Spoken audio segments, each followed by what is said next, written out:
Mga kababayan, sagutin po natin ito pong kayabangan at pinapakalat na narrative nito ni Greco Bellica patungkol po sa impeachment trial ni Sara Duterte.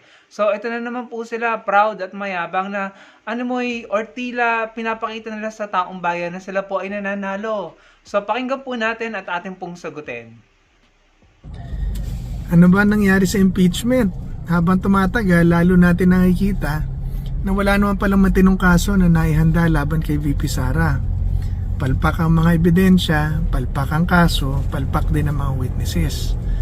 Pangalawa, lalo lang lumalalim ang galit ng mga tao dahil lang talagang hinahanap ng publiko ay ang pananagutan ng Pangulo at Kongreso dahil sa pagnanakaw na nabalita sa flood control scam. Kaya pagtapos ang impeachment, lalo lang nilang pinasikat si VP Sara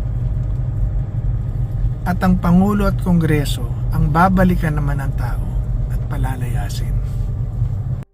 Ito po yung masasabi ko dyan mga kababayan. Umiral na naman po ang pagiging maangas at mayabang ng mga DDS. Nauuna po yung kumpiyansa, ayaw mo nang tapusin. Unang-una po, malayo po sa katotohanan ng sinasabi niya na mahina yung kaso, walang ebidensya labang kay Sara Duterte. Dahil wala nga pong madebunk ang depensa ni Sara Duterte sa mga ipinresenta ng prosecution. Malakas po ang mga ebidensya, walang resibo, walang accomplishments report, at mismong si Sara Duterte ang nagbigay sa prosecution ng mga ebidensya.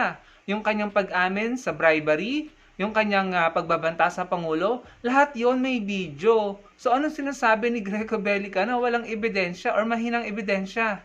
Alam mo, hindi na ako ngayon ko na-realize, siguro kaya wala itong naipakulong na malalaking tao nung panahong siya ay PACC yata yun, no? Siya yung head ng PACC na anti-corruption daw kuno. Siguro kaya wala siyang naipakulong ng mga senador or congressman dahil ganyang kababaw or kasabaw ang pagtingin niya sa ebidensya at mabibigat na testimonya, mga kababayan.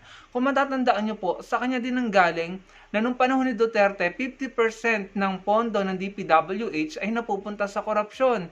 At sila, nung panahon nila ni Duterte, may natuklasan na 332 billion, if I'm not mistaken, na flood control funds ang nanakaw, napunta sa korupsyon, pero wala po silang napanagot at wala po silang naipakulong na malalaking tao gaya ng senador or congressman. So, hindi na po ako magtataka kung bakit ganun sila kasablay at kapalpak dahil sa mga sinabi niya dito na ang baba ng pagtingin niya sa mga ebidensyang ipinaresenta ng prosecution. Kasi kung tayo pong taong bayan ang tatanungin, mabibigat po yun at never pa pong na-debunk ng kampo or mga abogado ni Sara Duterte, mga kababayan. Paano mo i-debunk yung katotohanan na walang mga official receipts? Paano mo i-debunk yung katotohanan na walang mga accomplishments reports?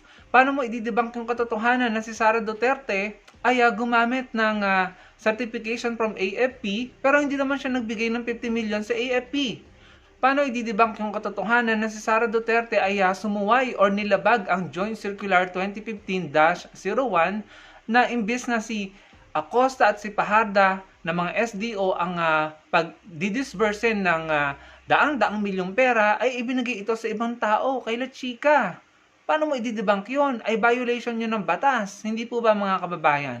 Paano i-debunk ni Sara Duterte na siya'y umamin, na siya'y namigay ng mga sobre sa mga opisyal ng DepEd noon? Dinawit pa nga niya ang pangalan ni FL. Sabi niya galing daw kay FL yung pera at pinamudmud niya sa DepEd. So, mas malaki at mas mabigat na kaso yun dahil si FL ay private citizen kung totoo yung sinabi ni Sara Duterte. So, ibig sabihin, inamin niya kasi sinabi niya na yung pera, yung mga sobre, ay pinamudmud niya sa mga opisyal ng DepEd. At ito po ay ibinalik nila Mercado, sinabi nila Mercado sa Quadcom hearing sa Committee on Justice ng HOR at may mga opisyal ng DepEd ang nagsabi na sila talagang tumanggap ng sobre ng ilang buwan silang tumatanggap at yung mga sobre ay binalik nila. Ebidensya yun, mga kababayan. So, anong sinasabi nito? Yung mga binahagi ko lang sa inyo, mga kababayan, ay ilan lamang po sa mabibigat na ebidensya or ilan lamang sa mabibigat na ebidensya at testimonya. Marami pang parating. Yung testimonya ni Madriaga sa Quadcom, yung testimonya ni Acosta, at yung testimonya ng taga-Land Bank, nagtutugma, mga kababayan, nagtutugma. Hindi pa po sumasalang si Senator Trillanes, hindi pa po sumasalang si Madriaga, hindi pa sumasalang si Paharda, at mismong si Sara Duterte hindi pa sumasalang sa witness stand. Malamang sa malamang, pag si Sara Duterte sumalang, makakapagbigay na naman niya ng mga salita or statement na laban sa kanya. Kasi alam naman po natin, ganyan yung karakter niya eh. Sila yung mismo nagsasabi sa publiko ng mga statement nila na nagagamit laban sa kanila. Kagaya ng nangyari kay Duterte, kaya si Duterte ngayon nasa ICC. Si Sara Duterte, kaya may article of impeachment yan na grave threat dahil siya yung bumulalas. Siya yung nagalit at nagsisigaw dun sa pagbabanta niya. So, nagamit yon na ebidensya. And again, yung bribery na inamin niya na nagpamudmud siya ng mga sobrang puti sa mga DepEd official, sa kanya din nanggaling yon. So, malakas na ebidensya yon laban kay Sara Duterte. So, ano pong sinasabi nito na walang kaso at walang ebidensya? May kaso na isa ng pasakorte eh, dun sa grave threat eh. 3 counts of grave threat. So, mabigat yun. And bukod doon mga kababayan, sinabi nito na lalo daw sumikat si Sara Duterte at nagalit daw yung mga tao. Nagalit, no? At pinapalabas niya na pabor kay Sara Duterte yung pagkagalit ng mga tao. Mali! Lalo pong nadiin si Sara Duterte dahil dyan sa impeachment na yan at nagalit ang mga tao dahil natutuklasan yung mga ginawang kabalustugan ni Sara Duterte at ng kanyang mga tauhan sa DepEd at sa OBP doon sa kanilang confidential fund. Yung katotohanan hanggang ngayon, andyan pa rin, existing pa rin ang notice of disallowance at pinababalik na yung milyones na halaga ng confidential fund mula kay Sara Duterte, pinababalik na sa gobyerno, yun ay katotohanan at ebidensya na hindi po nananalo si Sara Duterte. Kaya anong pinagsasabi nito? Alam nyo, gumagawa lang ng narrative yung mga yan na pwedeng makuha ng mga supporters nila ng mga DDS na pwedeng nilang magamit para ipakalat ang narrative na si Sara Duterte ay pumupuntos at nananalo, but in reality, hindi po. Malayo po sa katotohanan mga kababayan. Sasabihin pa ni Greco Bellica, galit na raw yung mga tao sa Kongreso, kay PBBM, at si PBBM at ang Kongreso ay ipa-impeach or ipakukulong. Yun po yata yung sinabi niya, no? Bakit hindi niya pagawin? Ang tagal niya nang sinubukan, wala namang kayong napala. Hindi po ba mga kababayan? So, yung pa lang sa statement na yun eh.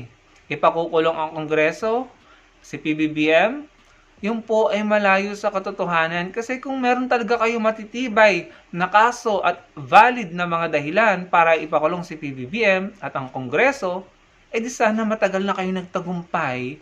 But in reality, si Sara ang unti-unting natatalo. Unti-unti nang nawawala ang amor ng mga Pilipino sa mga Duterte at sa mga kaalyado ng mga Duterte.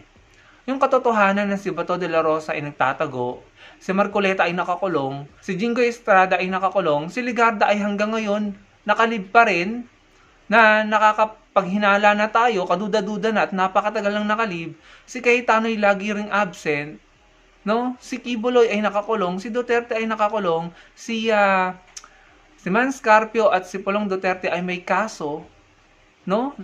Ayan po yung mga patunay na malayo sa katotohanan ng kinukuda nito. Kayo ang natatalo, kayo yung kumukupas, kayo ang kinagagalitan na ngayon ng mga tao. Yun na nga lang Duterte Youth Party List niyo, wala na, nakalimutan na. Hindi po ba? Lagi niyong sinasabi, magagalit ang taong bayan, nagagalit na ang mga Pilipino. Kayo lang naman yun, mga DDS lang naman yun. Matatapos na nga ang termino ni PBBM, hindi niyo pa rin napapakita yung totoo yung galit ng mga Pilipinong pinagsasabi nyo. Kasi in reality, walang mga Pilipinong nagagalit, mga DDS lang. Wala nang nangyari doon sa mga rally-rally nyo, wala kayo na pala. Doon sa may isug rally nyo na ginawa nyo yata 2 taon na sunod-sunod na every Friday, if I'm not mistaken. Yung sinasabi nyong rally na the big one, yung ultimatum nyo, yung may mga religious group pa kayong isinama, wala naman kayong napala. Be realistic here. Wala nang amor ang mga Pilipino sa inyo, sa mga Duterte at sa mga kaalyado ng mga Duterte. Kasi nabulatlat na ang mga kaso, ang mga baho, ang mga tinatago. Imagine mga kababayan, pang 3 pa lang yata tayo sa articles of impeachment, may bribery pa, may ill-gotten wealth pa. ilalantad pa ni Senator Trillanes yung mga findings nila na tumatanggap ng malalaking halaga ng pera, milyones na halaga ng pera sila Sara Duterte at ang mga kapatid niya mula sa mga D-Lord, sa mga sindikato, ayon kay Senator Trillanes. Sinabi ni Lescanias, if I'm not mistaken, na si Duterte ang Lord of all D-Lords sa South. Yun po yung sabi ni Lescanias, if I'm not mistaken, you can double check. Magtataka ka talaga eh. Magnetic lifter, nakapasok, may tuneladang shabu at bilyones ang halaga, 6 na magnetic lifter, walang malaking isdang na panagot. Nadawit ang pangalan ni Man Scarpio at ni Pulong Duterte. Pinaimbestigahan ba ni Duterte? Pati yung kanyang economic advisor, dawit. Tapos yung panahon ni Duterte, may 4 na convicted Chinese drug lord ang napalaya. So, mapapaisip ka talaga, niloko ba tayo? Nilinlang ba tayo? Tapos yung Pogo, yung Farmally, yung overpriced laptops, hindi bobo ang mga Pilipino, Greco-Bellica. Maraming Pilipino ang matatalino. Kung nasanay kayo sa mga DDS na nalilinlang nyo, nauuto nyo, napapaniwala nyo, unfortunately for you, panipis na ng panipis, yung kakayahan nyo yan dahil marami na rin mga DDS ang namumulat, nagigising, at nauunawaan na ang mga totoong pangyayari. Na yung 2016 campaign promise na change is coming, ay isa palang change is coming. Scam pala. Malinaw po ang nawi-witness natin sa impeachment trial, mga kababayan. Natatalo po si Sara Duterte, hindi po nakakapuntos ang depensa. Nasisiwalat ang mga ebidensya, mahahalagang ebidensya at ang mga testimonya ay nagkakatugma. Natatalo si Sara Duterte. Kung hindi man siya ma-impeach, ito'y dahil siguro marami siyang kaalyado sa Senado, pero naniniwala ako, marami pa rin ang mga senador na may puso, may talino at may damdamin para sa katotohanan at para sa tama. Sana magdesisyon sila ng tama, no? Mahiya naman kayo mga DDS, kitang-kita ng mga ebidensya, pero pinipilit nyo pa rin ipagtanggol. Mali yan, masama yan. Anong dahilan nyo? Dahil lamang sa love and loyalty? Pinapahamak nyo ang Pilipinas sa ginagawa nyo. Umamin na kayo. Kung nahihirapan kayo na umamin dahil mapapahiya kayo, huwag nyong intindihin na mapahiya kayo. Mauunawaan kayo ng mga Pilipino. Maraming Pilipino ang nakakita ng mga dating DDS na bumaliktad na, hindi na sila DDS dahil namulat at nagising na ang kanilang mga diwat isipan. Hindi naman sila napahiya. Natuwa pa nga sila dahil naging proud sila dahil ngayon nasa tama na sila at alam na nila ang tama at totoo. Sana ma-realize niyo yan, mga DDS. Yun lamang ang aking mensahe sa bidyong ito, mga kababayan. Salamat po sa panonood.